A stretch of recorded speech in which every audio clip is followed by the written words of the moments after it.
This is challenging. I'm kind of new at this. So I'm learning it and practicing it right now. I'm looking at the screen. So I'll just start talking, hoping that it will work, y'all. I'm going to try it. I'm going to be brave.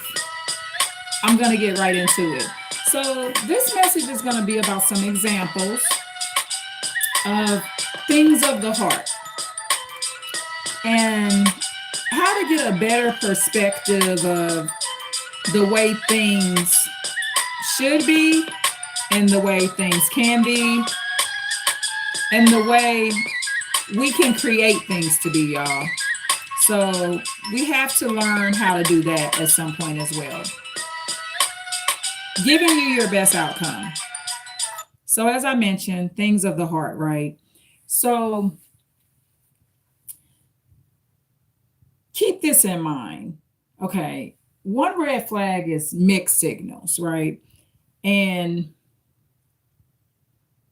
that will be something that can be involved with some of your relationships with family members and stuff like that. So, what we want to try to do is within ourselves, not create mixed signals. So, sometimes the hardest thing is to accept that when there's a mixed signal being sent, a person may not actually care, right? So, health situations. When it comes to health situations, y'all, a lot of y'all may struggle with this, and I'm kind of coming to grips with some of this as well. Whether someone is a doctor, whether someone is a friend, relative, this is just the honest truth. Some people don't care if you die. They don't. And don't be mad that they don't care. It's not everyone's position to care, but what you want to do. I had a situation recently, right? And I've been going through an ongoing medical issue. This started back in 2021 when I was in the emergency department. This issue started way back then, blood pressure high, just horrible. And so my body decided this year not to accept the situation. My body was pretty much done with what was happening from the entire situation, y'all. So it was literally life threatening to the point where I started looking up what the issue was because I couldn't figure out. I'm like, why is this simple little thing that would seem to be simple making me so sick, y'all? And I looked up the diagnosis. It's not like it's cancer or anything like that, y'all. So I looked up the diagnosis and it said severe and life threatening. Okay, so that was kind of alarming. If there's anyone in the live, click a like, y'all. I'm kind of learning this. And so click a like, please. So on my channel, I talk a lot about narcissism. I talk a lot about empaths too, okay? And the different ways that empathic people can think and stuff like that. So, oh, hello, Dustin. How are you? I'm learning this. I'm not even sure how to reply, but thank you so much for saying hello. So, and thank you for the likes. I see the likes. I see a couple of likes. Okay. So I appreciate that. Or one like. I guess somebody just took their like away. Don't do that, y'all. If y'all gonna be in here, don't be taking no like away. Just don't even click it at all, right? So so basically people, especially when you have compassion and you bring people back into your life. So I was in this medical situation. So I'm literally like at the hospital, y'all. And it was a doctor that wasn't really caring if I live or die. And this is the thing, when you go into the hospital, y'all, you don't need to not be able to breathe, be passed out, enter into the hospital before that happens, is basically what I would suggest, right?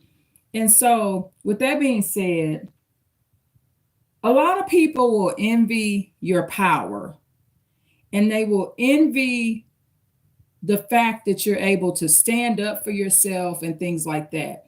So, what I'm learning to do is to be more private, and I'm mastering that. But when you have people around that you're interacting with, and you know what, you think when you're talking to your elders, you're safe.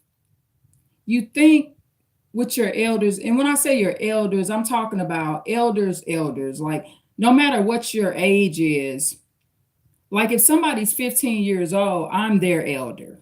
Okay. So this situation could have caused me severe harm, y'all. I got so freaking sick. And my body just was not accepting the situation no more. So I ended up in the emergency department, got a physician. He didn't really care. He at first he was willing to diagnose me with the situation and not give me an IV, not give me the medication I needed to really stop the symptoms that I was having. For one, I definitely needed an IV. When I looked on the internet, it basically said if the antibiotic is not working, the next stage would be the IV. So I went through this channel. I'm fine, still healing. I may end up having to have a minor surgery. Okay. So I'm talking to a sister, and when you have your elders and your different age categories, sometimes people are kind of controlling y'all as well. So when they're controlling, it's one thing to receive abuse and be emotionally mistreated when you go into the hospital, but it's really bad when you have to deal with that with friends. And I want to share this. It's alarming and disturbing when you have to deal with it and they claim to have a religion. Okay. They claiming to be a religious person. They supposed to love the Lord. But like I told this doctor, no, enough is enough. This has been going on for 4 years. The treatment that'll save my life is right in your cabinets. No, it's no way I'm leaving out of here with my family and putting my life at risk. If the condition would have got out of control, put it this way, fluid could have went in the wrong part of my brain. You could have a seizure. You could this situation could actually lead me to be a vegetable, y'all. The Lord just told me, you take care of this, or you're going to be in a horrific situation that you don't want to be in. My body couldn't handle it no more. It was disabling me to the point where I couldn't even handle my daily duties. I got so sick. So I'm like, okay, my body is resisting this total situation. So I was talking to a particular sister, and she says that she feels like I should be in doctor's offices handling stuff like that. The doctor's office can't give you an IV, y'all. If I would not have went in the hospital for the situation, they never would have diagnosed me and got things under control, even alerting me that outpatient surgery to help fix some of the issue. So in my opinion, she doesn't care if I'm dead or alive, right? So just listening to people, and she said, well, I think they should have made you wait for the medication they gave you. I said they couldn't make me wait. I was getting too sick at a fast rate. I mean, basically my home had turned into somewhat of a hospital, y'all. And that's a red flag when you at home and you things that's happening with you is like what should be happening at the hospital. So sometimes when we go no contact with people, especially our elders will be on the number one category of people that we go no contact with and bring them back in our life. And I do know this for a fact. It's very rare for you to go no contact with anyone that's narcissistic, even if they're an empath, psychopath, whatever they are. If you go no contact and you bring them back, it's very rare that anyone completely fixes the behavior. So in these type of situations, you got to be more strategic. So I just made the comment. I said, well, I was getting too sick too fast. So basically, something had to be done with the situation sooner versus later. So paying attention to how you never know what's in people's mind. So one thing I learned at an early age, even as a teenager, growing up and interacting with my grandmother that I love, but just dealing with my grandmother, I learned about emotional inconsistencies and how someone can really love you, but then they show a whole nother side, y'all. And there's this emotional neglect and stuff like that. But just say somebody had a drug overdose, y'all, and what do they give them? Narcan. If somebody ODs, sometimes I think it's called Narcan, right? Imagine if somebody told that person, I think they should have waited to give you Narcan because I think you need that within a certain time frame to have the best result to save your life.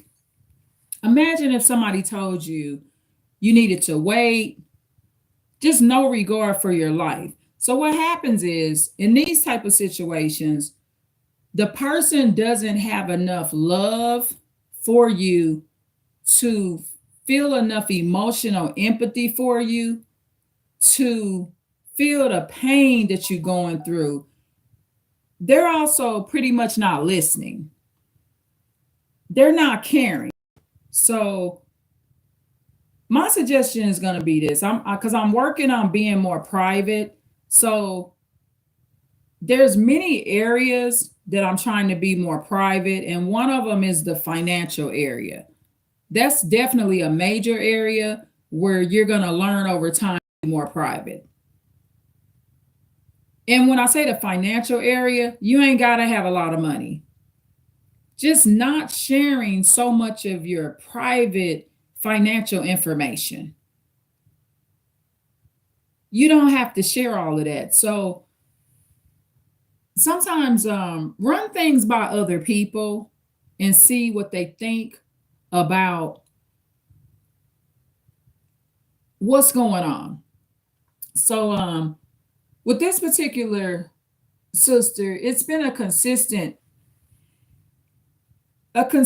history. I remember one time I was talking to her when I first was diagnosed with high blood pressure.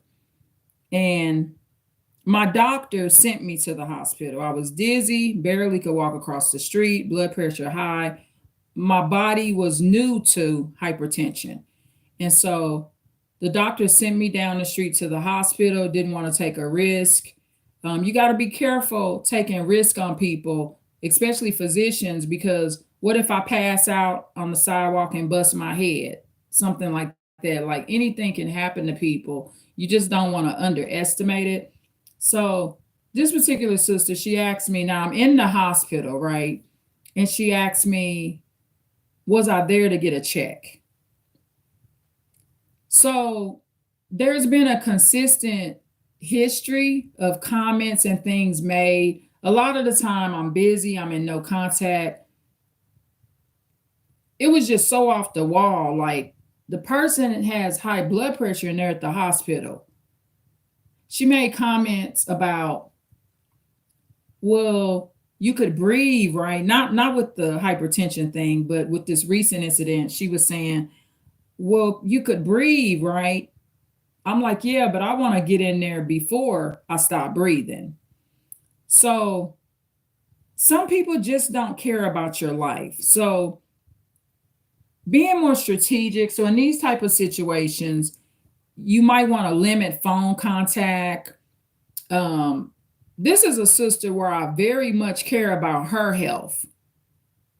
Some of the things that she says to me of showing this lack of regard for my health, I couldn't say to her. I actually encourage her to be healthier and take care of her health.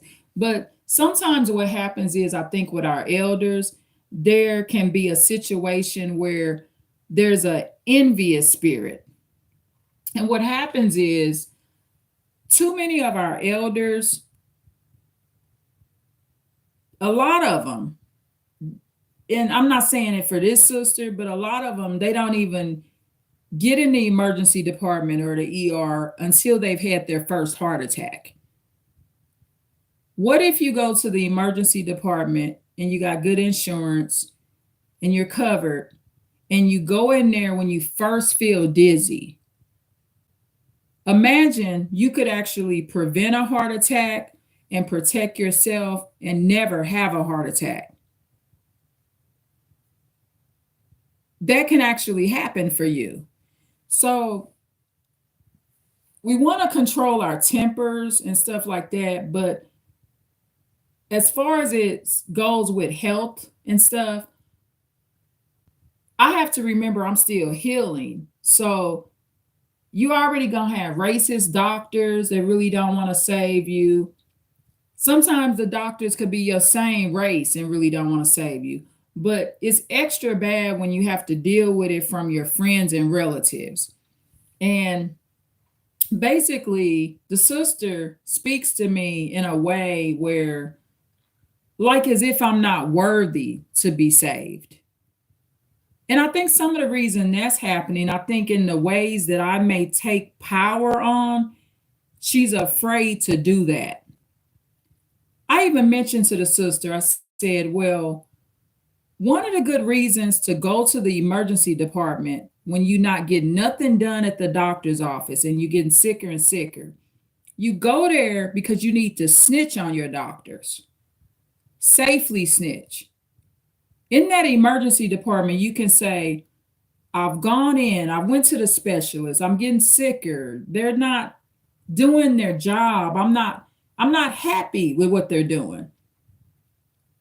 Please make me happy. I'm now in the emergency department. What can you do? Because something is not being done on this other level, and I'm not getting better. This has been going on for quite a while. It would appear like the problem went away, then it just comes right back. So a lot of times when someone is acting narcissistic, y'all, and they not always narcissists, y'all. Every person that's harassing you on the phone and picking at you ain't a full-blown narcissist. And they ain't always narcissistic. Sometimes they're empaths that have deep emotional issues and insecurities, and they're jealous and they're envious, and they have regrets because they didn't take care of their own life.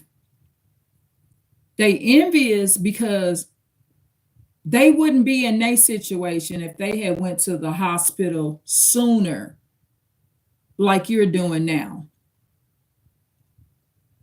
And see, sometimes we can have inappropriate relationships with our elders. Like, for example, if I'm 95 years old and I had a friend that was 45, 50, my position, I would be wanting to be more like an auntie, mom, an encourager in that person's life.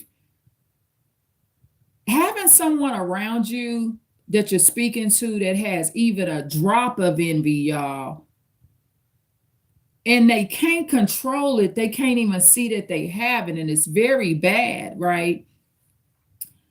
I was told all kind of stuff by sisters. One sister told me, go into the hospital screaming and just be loud and let my voice be heard and stuff like that. And I'm thinking to myself, why can't I just speak for myself? I'm very sick. I was very sick when I went in there, but what about speaking for myself, just like I'm doing on this live video? Why does it have to be a situation where I gotta fake like I'm passing out? None of that's necessary. You could get misdiagnosed like that, going in there screaming and hollering all in the hospital, and then they trying to say, okay, it's a mental health issue. You're having a mental health breakdown when actually you're sick. So I was told all kind of stuff when I was going through this situation, but just coming to grips with the fact somebody can hate you, and I mean really hate you, over the fact that you can speak up for yourself. See, in this situation, I told the doctor, I said, no, no more. This is enough. This situation needs to be fixed. At this point, you know I need an IV. Let's not take me through this no more. You're not going to do me like this, man, pretty much. Because the doctor, in some way, had some of the similar attitude that the sister is having. The friend, like, basically envious that I'm speaking up for myself and I'm advocating for myself and that I want to live, I want to survive, I want to be in a healthier position. You know how much extra money the hospital gets when I come back in there, airlifted in, because fluid then went all through my brain. I done fainted. I done went into a coma, seizure. My blood pressure then went up so high that I have a stroke. Some doctors are willing to let that happen to you. They call it like experiment with you, y'all. Sometimes they know what's getting ready to go down, especially when you're telling them something real bad is going to happen. I don't have a good feeling.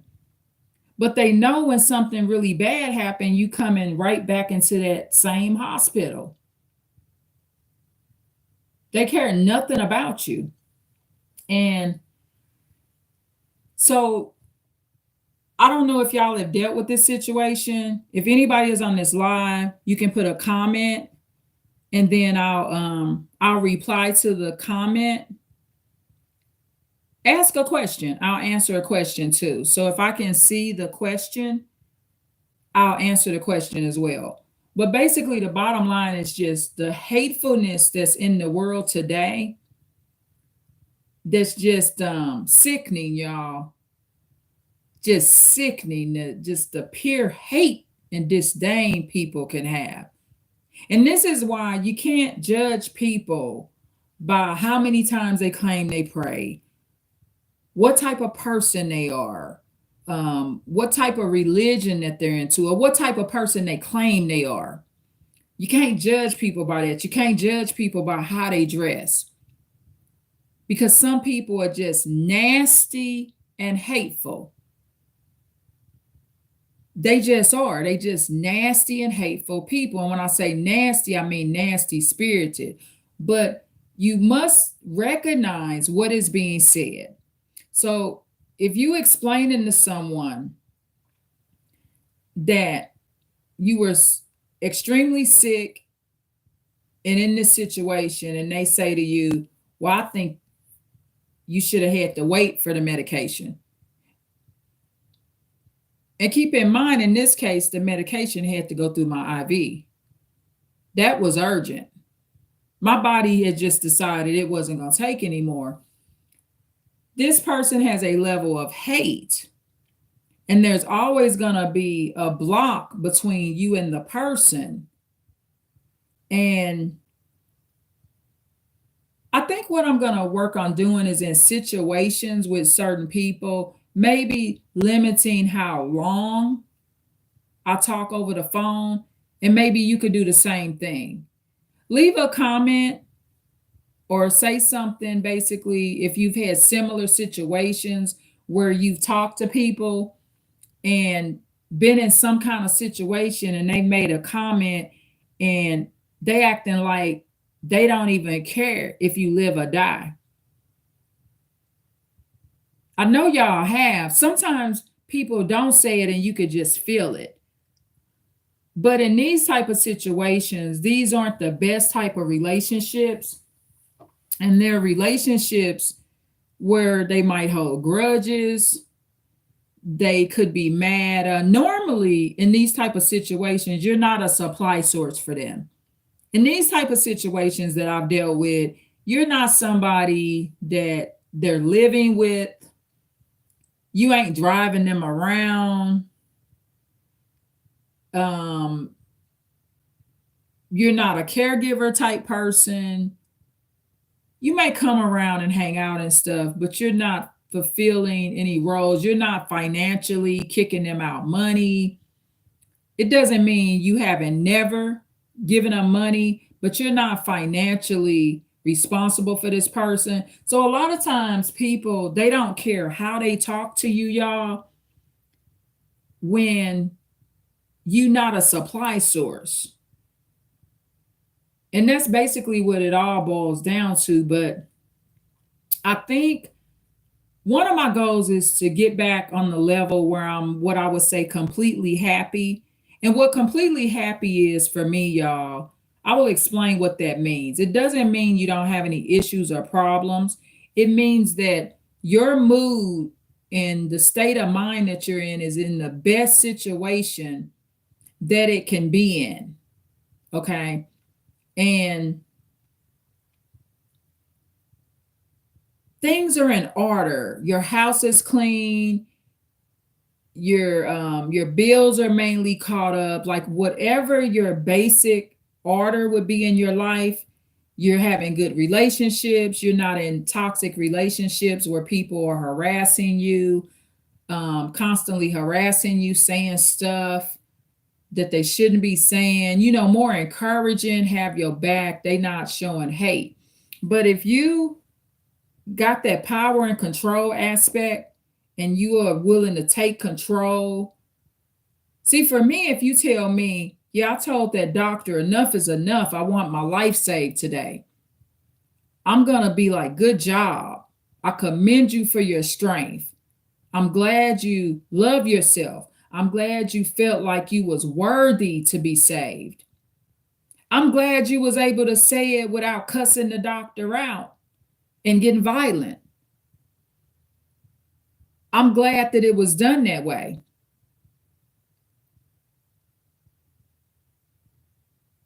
A nurse stood in the lobby, y'all, and told me he doesn't care. He said, I don't care about you.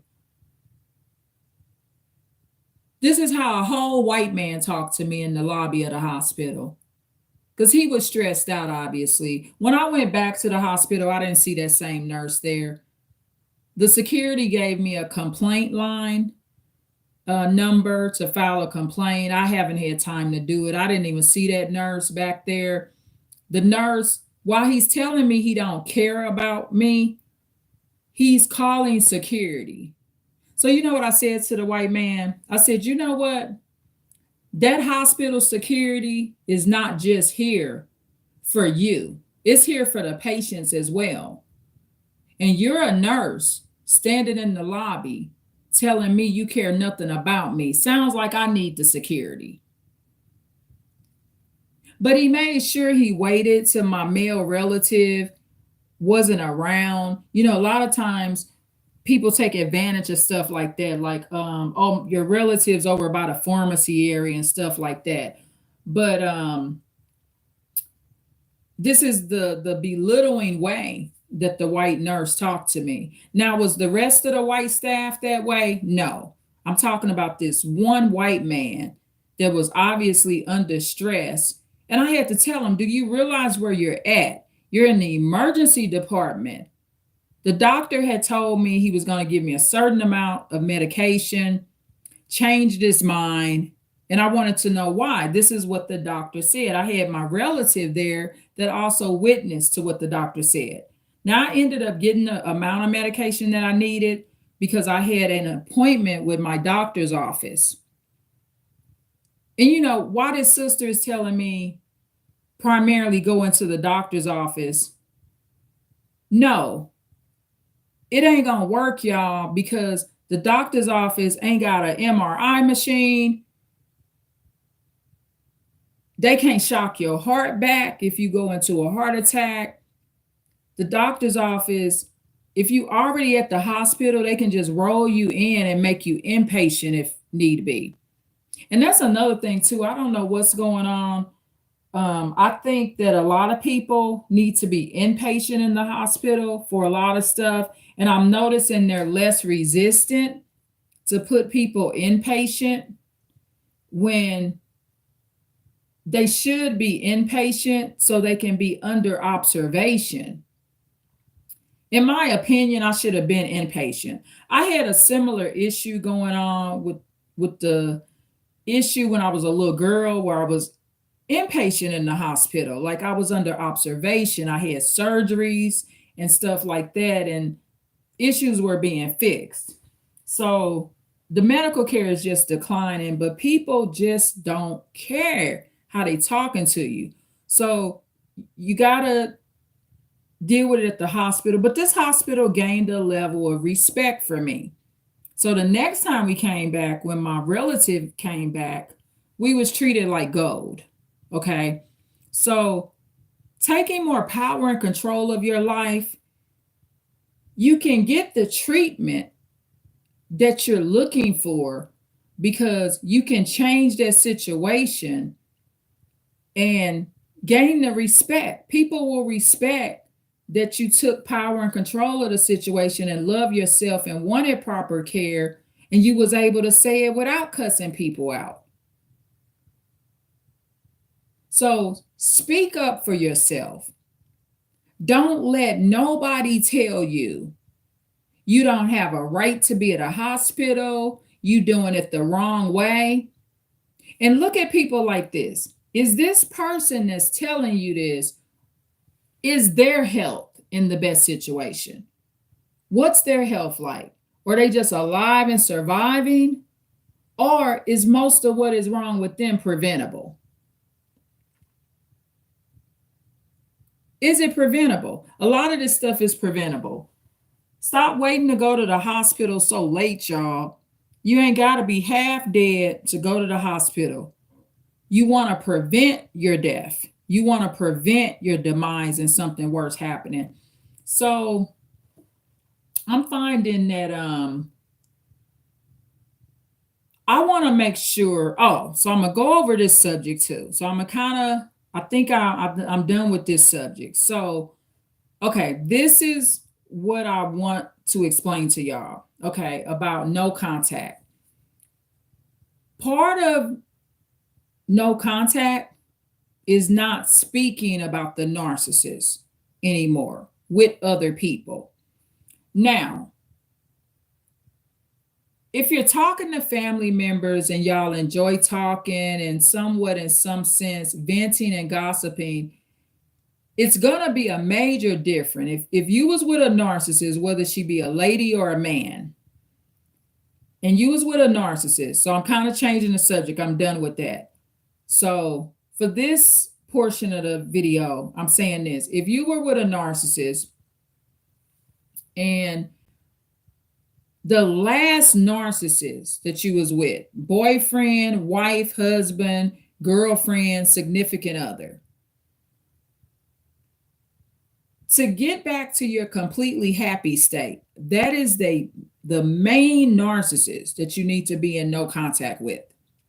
And it needs to be so serious to where you tell other people, this person's out of my life. Please don't ask about this person anymore. I'm just done with that. That's the past. And it got to be so serious to where when you say that and they keep bringing this person up, you go no contact. If your last narcissist, you ain't got no kids with the person, the kids are grown, and you have no reason to be in contact with this narcissist, and you can go no contact, you have to stop talking about the person. They're out of your house and free from your house. So that's the most dangerous narcissist to keep talking about, is the last one you was with. You should be in no contact with every narcissist, but if I'm talking to my relative on the phone and I'm talking about a narcissist from 25 years ago, 10 years ago, we're not going to say 10, 20, long, long time ago, high school, right? That won't affect my life like talking about the most recent narcissist. The most recent narcissist is that one you've known 10 years, 15 years, the last 5 years, the last 3 years.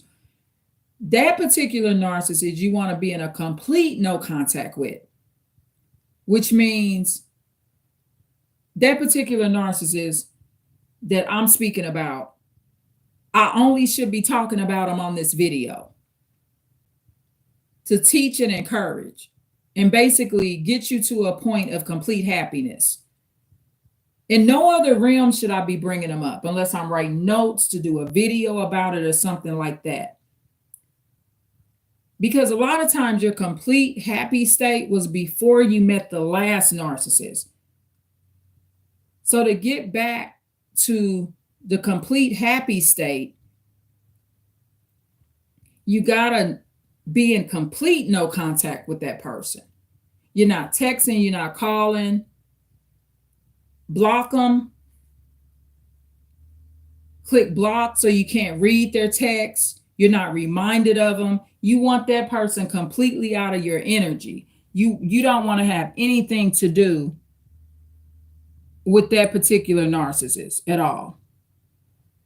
Nothing about it is worth it for you, y'all, as far as being in contact with that particular narcissist. So that's one issue. Dealing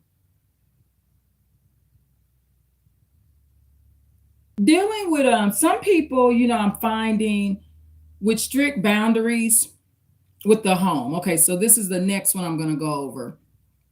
I got a playlist, why not to let narcissists come over.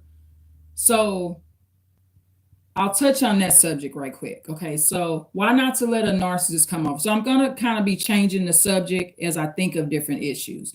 So this is one reason why you want to be careful with letting people in the house. Because a lot of people, they let people in the house because they think and they want companionship, right? But you letting someone visit or move in doesn't mean they're going to be giving you companionship. That doesn't mean they're going to want to go anywhere with you or do anything with you. So you want to have a standard and let the person know what the deal is and what you expect before they move in. That's in your best interest, okay? Because not everyone that you help that visits you or moves in is going to be there to make you happy. It's just the bottom line. They're just not going to be there to make you happy. So with that being said, you want to keep that in mind. Making sure if you're on long phone conversations, y'all, you're doing other stuff and taking care of other business and stuff like that. And just being more motivated, getting your garbage out, your trash out and stuff like that. But really stop talking to that last narcissist you was intimate with. It's just not going to work out in the long run. And it's just not, you're going to find like you're going to be just steadily getting involved and deeper in. It's not going nowhere. When a relationship is gone, it's gone, y'all. it's not going to come back to life because you keep talking to the person. So this is going to be something that I'm going to be very proactive in making sure I'm implementing. Because once I say it on a video, I got to do it, right? I'm obligated to do it too. I'm in no contact with the last narcissist I was with, or narcissistic gentleman. And so moving on with your life. Um, Avoiding unhealthy stuff and being at peace. Having a bunch of people around you. I see people all the time. They got dozens and dozens of people around them. It doesn't mean they're going to be happy.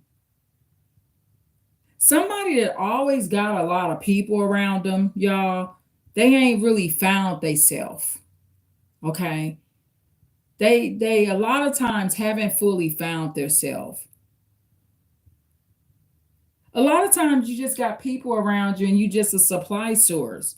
You just doing what they want to do. One of the things that I like about myself, y'all, is when I was raising my children, I always took the time to do something by myself.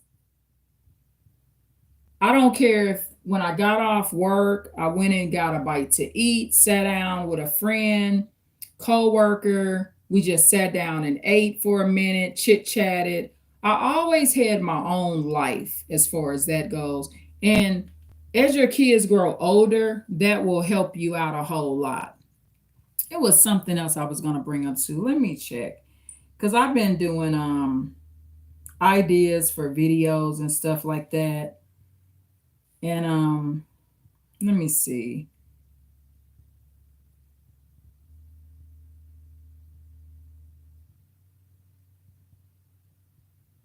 Demonic energies and spirits. A lot of people don't want to believe in it, but a demonic spirit can be very strong on somebody, and especially if it's one of envy, they just keep feeding it, and it's just getting totally out of control. Um,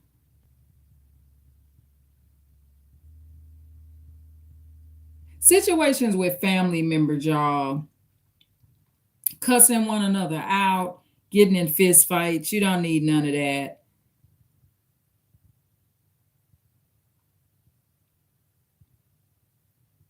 One sister was saying that she lives with like an in-law, and they on the same lease together, and the in-law is extremely controlling over her and her son, and it's just like a horrible, uncomfortable living situation. A lot of times lately, when people have people living with them, it's just a bunch of complaints, y'all. It ain't really nothing coming out of it where it's really working out. Going back to hospitals, look at hospitals like this. I'm gonna give you an example, y'all. Many years ago, I had muscle spasms in my back. I went into the hospital. They injected me with a steroid. I never again had another muscle spasm, at least not one where I could feel it. That muscle spasm, the series of muscle spasms I was having was very painful. And I don't believe I would have got that result in the doctor's office. Gave me an injection, done. Never had another muscle spasm. That's the power of hospitals, y'all. A lot of times you go in there to get your cure. Like one of my relatives said, you want to be cured, not treated. So, and treatment can lead to a cure, but treatment to me is more like ongoing. But going back to what I was saying a second ago, being in no contact with that last narcissist is really gonna save you, and get this person out of your memory and thoughts. That's one thing. Being busy and being in no contact, they're out of your thoughts. It's not something that you're thinking about when you go into bed, going to sleep. You're not caring about this person anymore. Once you start setting boundaries, y'all, you're not going to have as many people around you like you used to have. Because a lot of y'all had more people around because you wasn't following no boundaries. But once you start having more boundaries, a lot of times people are not gonna want to be around. Giving people your key, y'all. I was just talking to someone that was saying, basically in so many words, kind of admitted that the key he had to someone else's place, he basically went through all this stuff, y'all. This key thing is so old school but ridiculous, right? The person don't live with you. They should not have your key. The person got their own house or apartment. They shouldn't have your key. I don't give people my key, y'all, except the resident that's living here. If the person is a visitor, they don't need your key unless it's a straight up emergency and it's something where they have to have your key for a particular situation.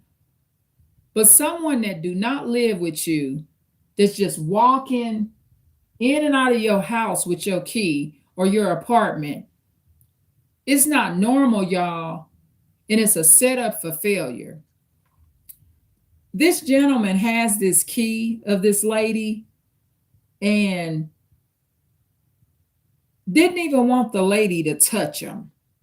Okay. And they was in a pretty much a sexual relationship, y'all. So male or female, people just shouldn't have your key.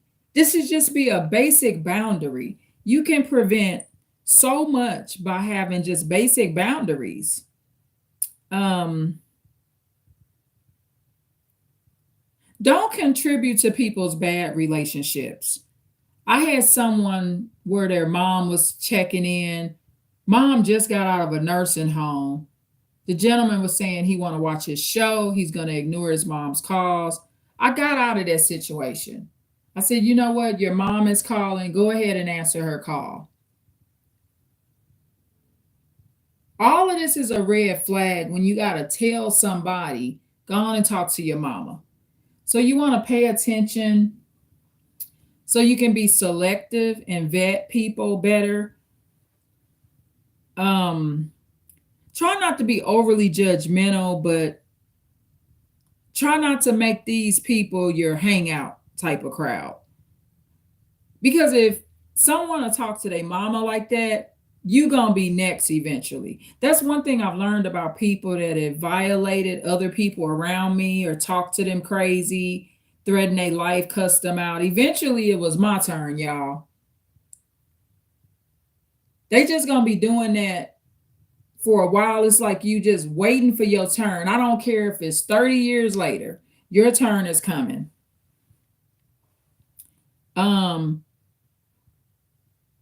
We gotta work on keeping medical insurance.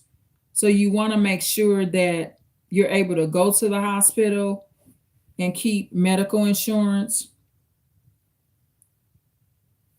And let me see. I was going to talk about something else.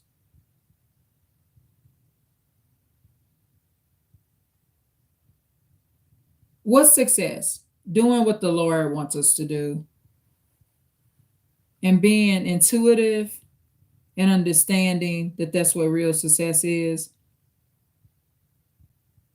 Oh, I was just watching a video where a stripper just got murdered by an Uber driver. Protection for women, right? So we don't understand the proper way to do things. So, okay, number one, I don't qualify to be a stripper, but if I was going to become one, I might not get the ride with Uber. Why not have like a family member pick you up, drop you off, Don't wear the stripper clothes. I'll put it to you this way. If I was a stripper, my Uber driver would not know I'm a stripper because I'm not going to have my Uber driver pick me up from the strip club when I get off. I'm not going to wear the stripper clothes when I'm in the car with the Uber. I'm going to dress up like I just left a old-fashioned church. So if I was a stripper, I'm going to have two sets of clothes. My stripper clothes and my old-fashioned old lady clothes. And then I'm going to walk down the street to the nearest store and act like I just left that store. Or another good idea is getting one particular driver that you feel safe with. And if it's a regular ride from work or whatever, and the lady is a stripper, making sure that the same driver picks her up. I feel like that death was preventable. I just really do. And, a lot of people may judge the lady's line of work. I'm not really judging that part. I'm judging that death was preventable by not being in the vehicle with that particular Uber driver. If I was a stripper, I would have like security. Get someone from the club that one of the workers that's safe, and pay them to take you home. So just relaying this to relatives and stuff, because some of y'all might have relatives in your family that are strippers. And I just feel bad because I'm like, just because somebody's doing that for a line of work, do they deserve death because they got in an Uber? That man looked very evil and wicked that took her home.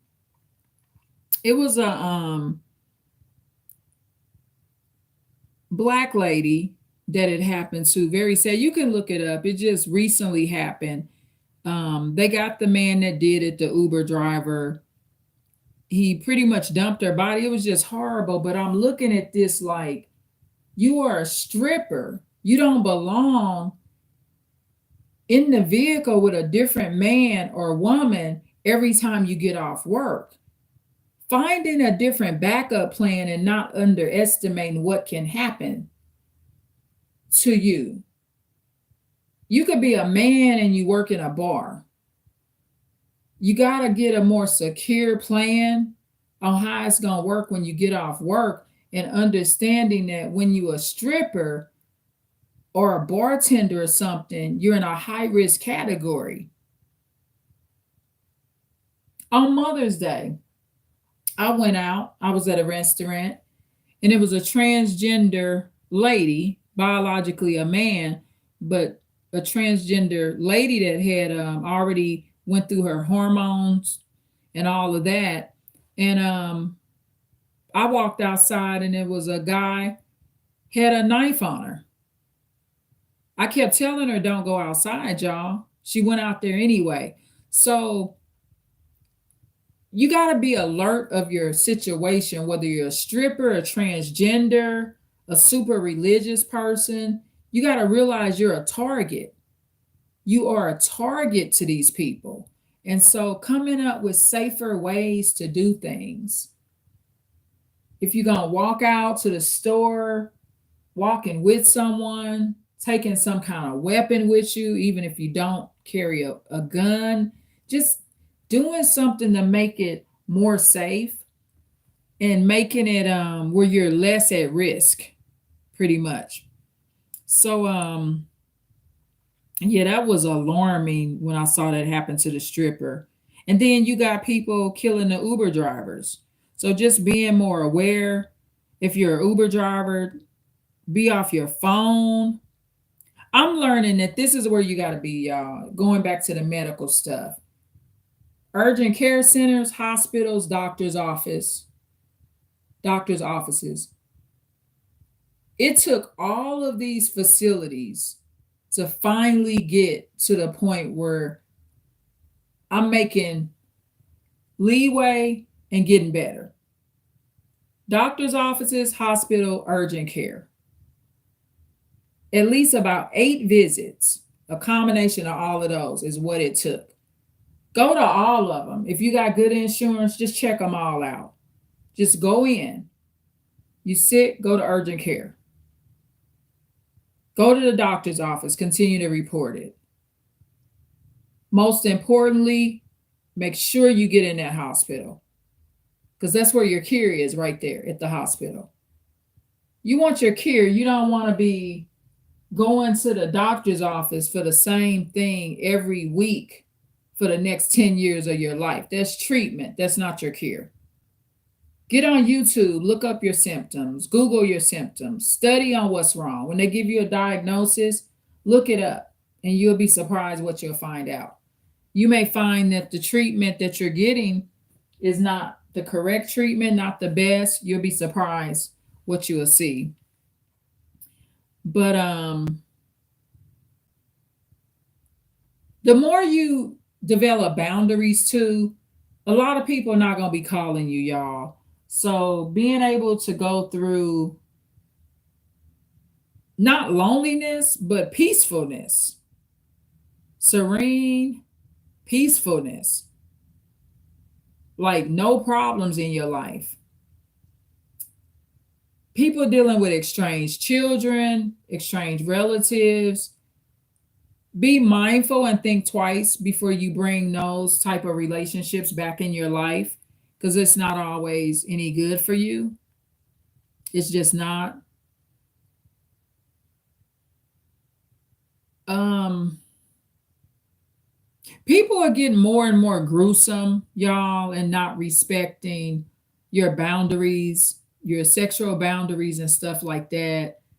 People just pretty much saying what they want to say to you, especially if they not getting sex, they horny.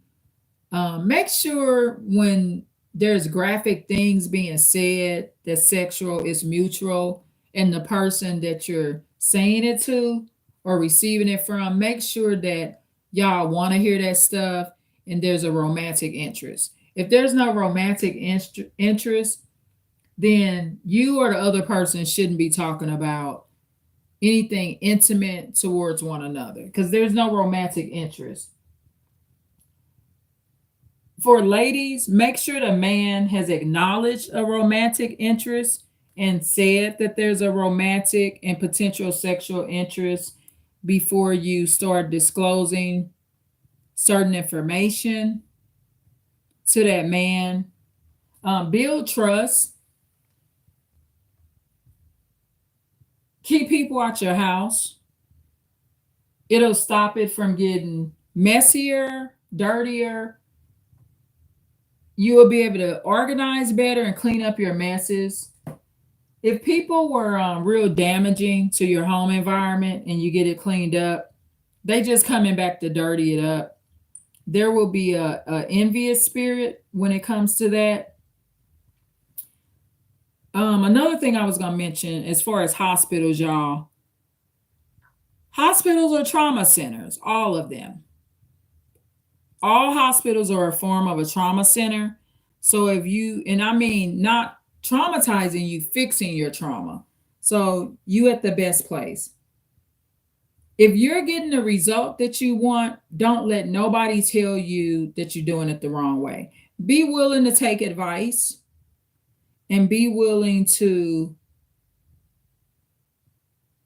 accept that maybe part of what somebody is saying is the correct thing. But I be watching a lot of the Carl Jung videos, y'all. He's a psychologist, I think from the early 1900s. Very spiritual man, a psychologist. He talks a lot about the shadow self.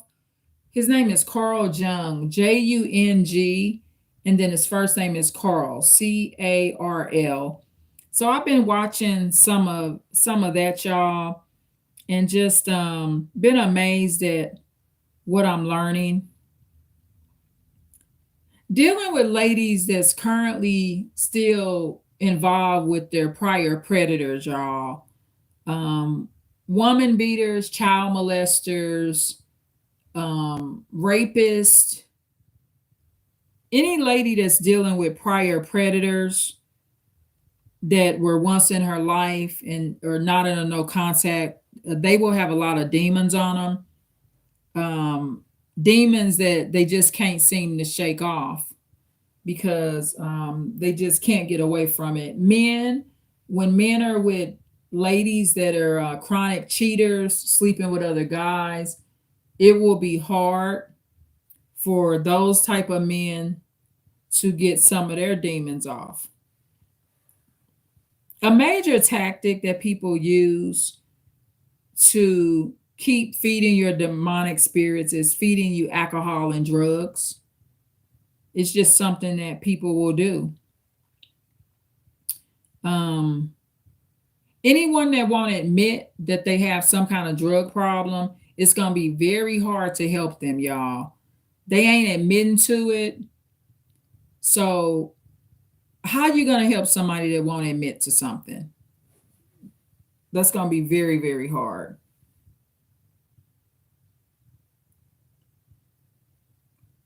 People going to be ungrateful, y'all. They not going to care about what you're doing for them. I would stop focusing on if they are narcissists or not and just look at how they treating you. Because believe it or not, you can get treated very bad by empaths. Because an empath is going to be a bundle of both. They're going to have those narcissistic traits, but just because somebody's an empath or empathic person, that don't mean they like you or love you. Not genuinely, and that don't mean that y'all bond is not broken. So being more aware of love bombing relationships, y'all, being involved with people too much too soon, too quick, too slow. I mean, just the extremes. And making sure that you're just not involved in those extremes.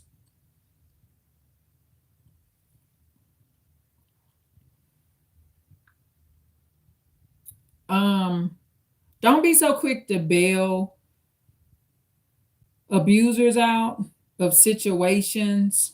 There was one case where a woman bailed a man out of jail for $10,000 and he came home and murdered her and her children. So being aware of those situations, I mean, you may want to feel like you want to save people and people will do that, but it's just not worth it. Becoming more aware of who you are and not being so obligated to people anymore, y'all. Um, Somebody needs somewhere to go, they need somewhere to stay. You're giving up your privacy when you do that. You having a good old time at your house. You could walk around naked whenever you feel like it, but because somebody want to stay with you, you're giving up your privacy. Anyone you bring in the home and let them stay, you're taking on a responsibility. I don't care what they say to you. They gonna pay. They gonna do this. They gonna do that. You're taking on a major responsibility just because they're entering your home, because you're having to manage the situation, and you got an adult in the home, y'all. Um,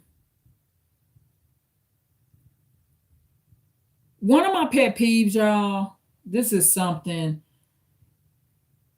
It's something that I hear men say that ladies are doing, asking men for sex, y'all. You shouldn't be doing it. No man will respect you if you are begging and asking a man for sex. It's a sign he's not even your man. It's a sign that he's already neglecting you. It's a sign that he's already withdrawing from you. So I see a lot of stuff on YouTube, and I also hear certain men talk about this. Um, it's not classy Sex is one of the most natural things, and it just should be happening, y'all. If y'all supposed to be having sex, y'all just gonna be doing it. But if you find yourself having to call somebody number or you text them, that's even worse. Texting a man and asking him for sex. This man is not going to have a high regard for you. You're not his wife. I hear narcissistic men say that this happens, but the problem with this is as these men get older, they become angry, frustrated, talking crazy to the waiters and waitresses and the cooks when they go out, because as these men grow older, we always think women age out. Men are aging out as well. They're not getting the same begging them for their sex like they used to get. So they getting mad at people, y'all.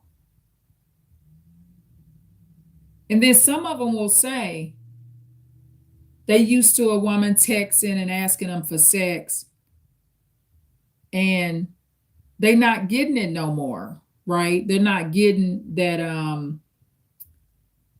those advances from women. So they become frustrated and very unhappy, and they take it out on waiters and waitresses and cooks and stuff when they're going out to eat, y'all. So I'm seeing a lot of stuff with people frustrated. A lot of men are owning properties now, and they can't even pay a woman to move in there with them. But I think it's a good thing. People are tired of getting abused. It's enough ladies that have moved in some man's house that he owns that's got her behind kicked. Now we're aware of narcissism, and so people are saying no more. We kind of know the play by now. Men dealing with multiple ladies, sometimes struggling to find one faithful lady. Never deal with somebody that's dating a bunch of people. I don't care what their gender is. If you a man and they a lady, or you a lady and they a man, just watch out for those interactions. They're never going to be able to focus on you and build anything with you because it's not going to be serious for them. Prayer time, y'all. Working on that and seeing the importance in that will help a lot and will add to your happiness. Getting a cleaning schedule and stuff like that. Never give up on love. Don't invest too much in relationships where people don't care if you dead, y'all. Anytime somebody don't want to see you have the proper medical attention, they have a problem with you and themselves. There's envy there. They're taking life for granted, and they're not looking out for a long life for you, okay? And being around people that's encouraging, that's wanting to see you to do better and stuff like that. Making sure you're upfront and direct with how you feel with the people that you do talk to every day.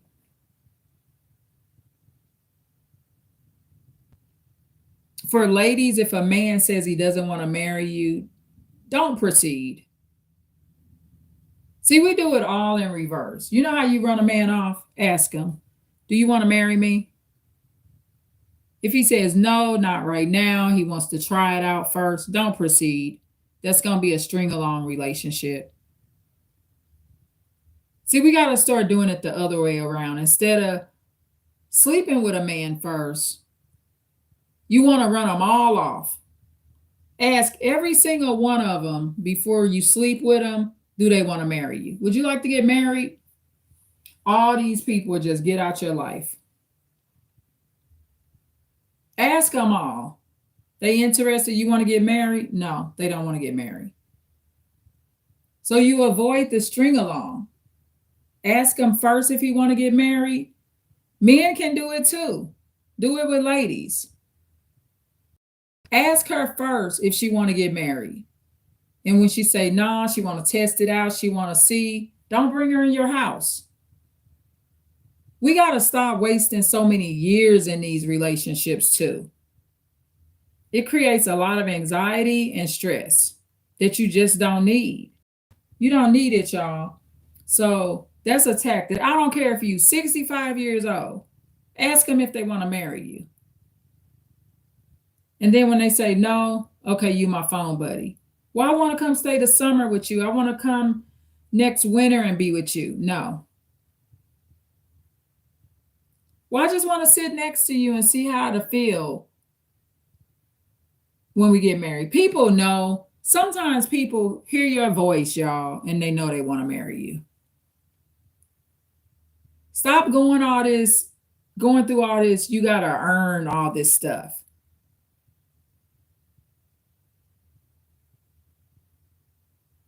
If I'm going to get married ever again, I'm going to know soon as I land my eyes on them. Men, they're the same way. And I'm not talking about the too much too soon situation, but all this, they want to test drive it, figure it out.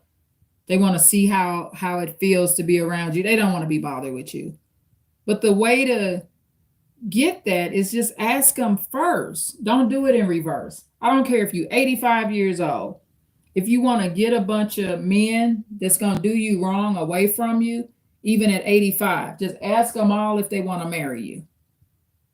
They all going to say no to, which is what you want. And then you got to have the standard, even if you're a man. If it works if you're a man too. Ask her, you want to marry me? She'll flee your life. People ain't looking for all of that. So that's a tactic to kind of test people and just not waste your time. Office areas, y'all. I got to work on this week. Setting up me what I call a legitimate office. Like right now, like this is my workstation. I would say I got this video station right here that's working for me. And I like this. I would say that this is a legitimate workstation. But the thing is, if I cut this fan on, let me try this, y'all. Because it's a little, let me see. Yeah, I don't want to have this fan on because you can hear it or whatever. But I'll cut it on for a second just to get some air rolling through here. But I like this little video station that I have set up in one of the rooms here. But I want like my paperwork office. I want to set up like a cubicle type thing or something where it's more advanced. So I think that getting that set up will lead to better finances, y'all. I really believe that you'll have better financial outcomes, and you'll have get your will and your insurance documents all in one place. So I'm going to be working on that this week, and I suggest you do the same. And I've been working on the rooms in the house and just getting stuff more organized. Every day I'm throwing stuff away, y'all. Every single day. It ain't a day that go by that I ain't throwing something away, and I'm loving it. And for your throwaways, if you're on phone conversations, y'all, just be throwing it away while you're on the phone. I love being on speakerphone and I'm just finding more garbage and just getting rid of it. I just love it, y'all. I love it, love it, love it. So I mentioned earlier doing your prayers. I'm new at this live thing, so I got to figure out like more of the better times to get on the live. But I am going to be working on a book, y'all. I'm not exactly sure what book I'll be writing about first. I kind of have an idea. I'm not going to share it right now, but The book I'm going to be working on, I'm going to have different parts to it. So, like the name of the book, it'll have the same name, but part one. So, say I name it Purple Photo. I'm going to then Purple Photo Part Two. So, it's going to be like a series of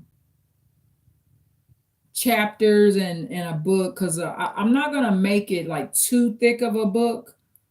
So I want it to be like just regular size at part one, part two, kind of like how I do some of my videos. So I'm going to just be working on that.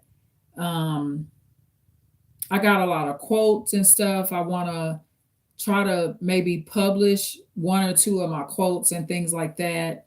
And just doing something new on my channel. Like this, I'm doing a live. This is, I think this is going to be my first live. And so what I'm going to do is just practice this and get better with it. Um, yeah, just practice and getting better with it. Oh, y'all, I weigh in on a scale every day. 2 to 3 times a day, I weigh in on a scale. So I've maintained keeping the 25 pounds y'all down, y'all. So that's my tip for the health thing. I need to drink me some water this week. Really put some work in on my channel. Thank you for being here with the Advanced Insight channel. I'm still recording. I think there's nobody on the live at this point. I don't care because guess what? My subscribers and people that are not my subscribers, they can listen to the live later. Okay, it's nobody on the live. They're asleep. They can watch it later. And journaling, health journaling is helping me out a whole lot, y'all. And this channel has helped me out a whole lot, y'all. It's very therapeutic. So it's very good. And so I got quite a bit of video ideas I'm going to be going over and being more creative, keeping up on your skincare, y'all, keeping up on that. You know, I'm not a fan of hot water, y'all. It's damaging skin and organs. It's removing muscles from your body and stuff like that. And you just don't need that. You want to keep that muscle mass going. So true warm, y'all. True warm, no hot. Hot water leads to saggy skin. However, if you keep a lot of the weight off and keep your weight, maintain your weight, keep your weight under control, it's not no skin to sag, right? Because you don't have all the weight on you to have the sagging skin. So just working on that, being aware of that. I like to add little health tips and stuff. And I'm just very grateful to have figured this live out. Let's see if it goes on my channel, y'all. I love y'all so much. I will be doing lives more often. I'm loving it already because I don't have to upload the video, right? Gosh, I see why people do so many lives. So, I guess the lives that show up. I'm gonna just keep y'all updated on my progress, how this medical stuff is going.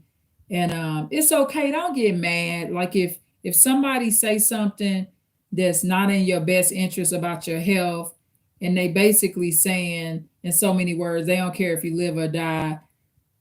Don't worry about it. That's their heart and soul. People got a lot of demons on them. You just gotta understand that that's the world. Stay off the phone with these kind of people. These people are in a bad mood. Your sisters and brothers, y'all, are just miserable. And I'm not talking about Black people. Sisters and brothers are whomever you're interacting with. They are more miserable than they've ever been in the entire state of being. People so miserable that depression is the best word they ever had. People so miserable they wish they was depressed. So just look at it like that. When people do things and say wicked things, don't be surprised if they in a religion and they just have total wickedness for you. Don't be surprised that they in a religion. It don't mean nothing, y'all, if they the devil. If they are the devil, they just the devil. And the devil's real.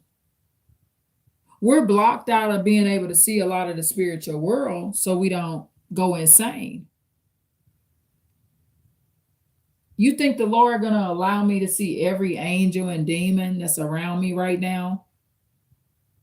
I will go insane and be so freaking scared and be out of my mind. So we're protected from the spiritual world. Our goal should be to enter the light in heaven one day. That should be our goal. Don't cuss nobody out, y'all. Just work on that and try to if someone blocks you and ends a relationship, let it go. They're not your provider. They're not your caretaker. They're not your caregiver. They ain't even in the same state. Don't beg someone once they blocked you.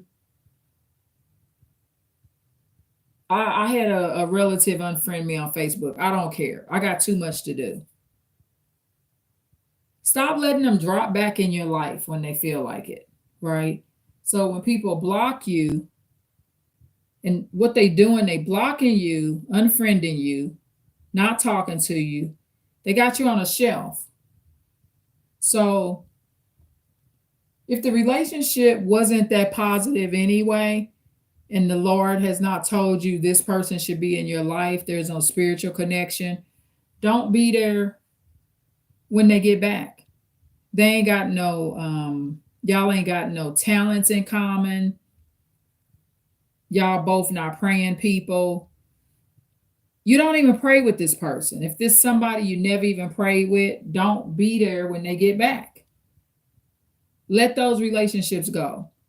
Oftentimes we block people and we keep bringing them back only to stay on their, like H.G. Tudor would say, you just staying on their wheel of misery. You're just on the narcissist wheel of misery and you want to get off the wheel. Last but not least, I'm going to go ahead and end this, but this is the main key. So in every live, I'm going to be giving you an instruction or direction that I want you to master that's going to lead to your complete happiness. So the most important thing in this video is this, because I'm not upset with this sister that don't care if I live or die. That's her business. People are crazy, y'all. So this is the main thing. I want you to block the last narcissist you was in a relationship with. Block them when y'all are in the no contact, when you're on the shelf. You're on the shelf, they thinking they're going to come back. The narcissist coming back, talking to you on the phone, hanging out with you. Y'all ain't really got nothing sexually going on for real. It's nothing. The relationship is taking its course. So this is what I'm promising myself for sure. And I want you to go through this with me, right? The way you're going to get back to your complete happy state is staying in no contact with that last narcissist. I talk to a very spiritual man every day, right? A man that's just filled with spirit, middle-aged man, just filled with good thoughts and good spirits. The Lord gonna have somebody for you to talk to once you stop talking to that demon. So that is where I'm ending this right now. So you got to promise me that the last narcissist you was intimate with, that last one you've known for 3 years, 5 years, 10 years, maybe 15, that one got to go. And the no contact has to be so extreme that you don't talk about this demon with anybody. And you got to be willing to cut off any demon that want to keep talking about that demon. That narcissist got to go. And then you'll return back to your complete state of the best happiness and complete happiness. That last demon is what's getting to a lot of you. The Lord then cleared you from them narcissists from 20, 30 years ago. It's this last one you got to work on that's the most detrimental. For me too, I got to follow this advice too. So I'm going to hold myself accountable to this live. So basically, my lives, I'm going to be holding myself accountable for this information because I'm really good at sticking to what I say, y'all. When I say something on this live, I'm sticking to it too. I'm not a hypocrite. And if you think I'm not sticking to something, tell me. Put it in the comments. But that is the narcissist that the Lord is telling me, or the one most high is telling me you got to let go, is that one. Them other narcissists that you bring up in conversation every blue moon, it's not as great of an effect as that last one.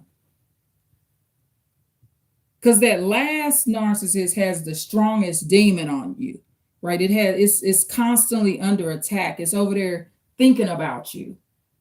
It's masturbating about you. Believe it or not, that affects you, y'all. I could almost feel, let me tell you something.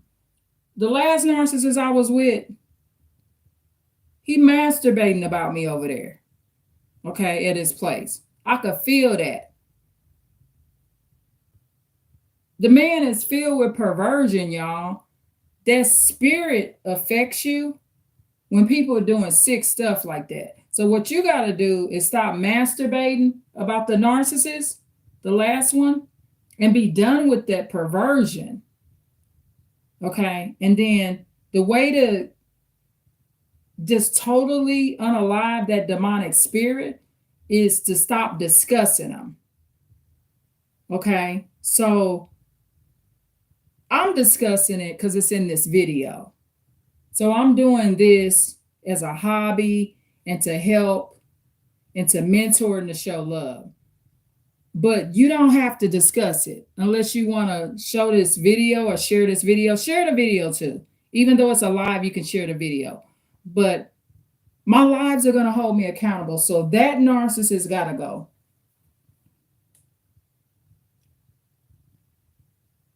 And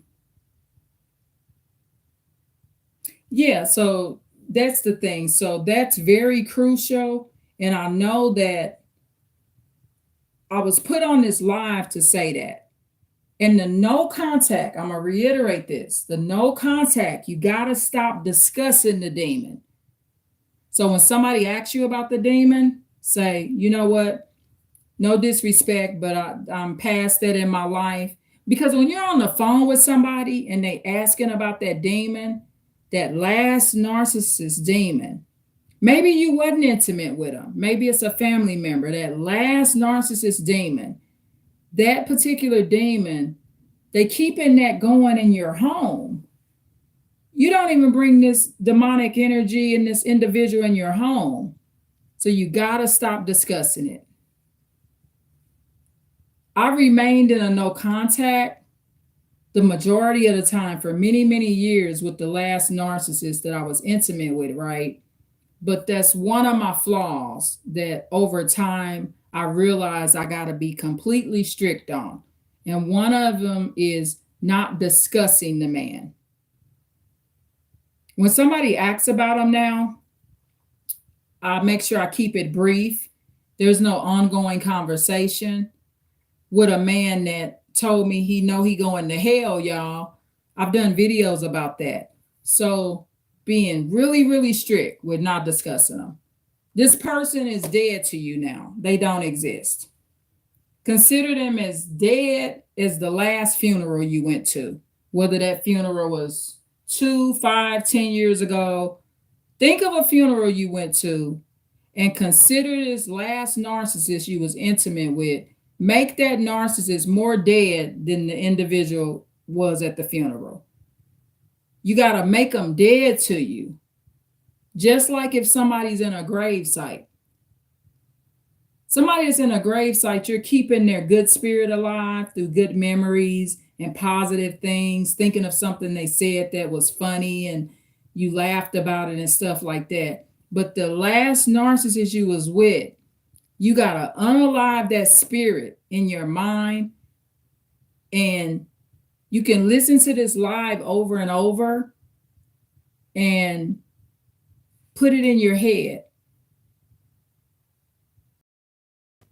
Come back to this live to remind you. Okay, so promise me, no more talking about that narcissist. You're going to be in a complete no contact where that narcissist is no longer being discussed. I truly feel like that's where we got to go, y'all. And it's going to be the only way for us to get better, truly get better. Okay. And thank you so much for listening. I know some of y'all are going to tune into this video later, so I'm not concerned that nobody's on the live no more. This live started out with 18 people, y'all. So that's a lot for a small channel. But I'm gonna, as I get used to it, I'm gonna be excited about the people that tune in and ask questions. So tune in for more with Advanced Insight Channel. Thank you. Bye.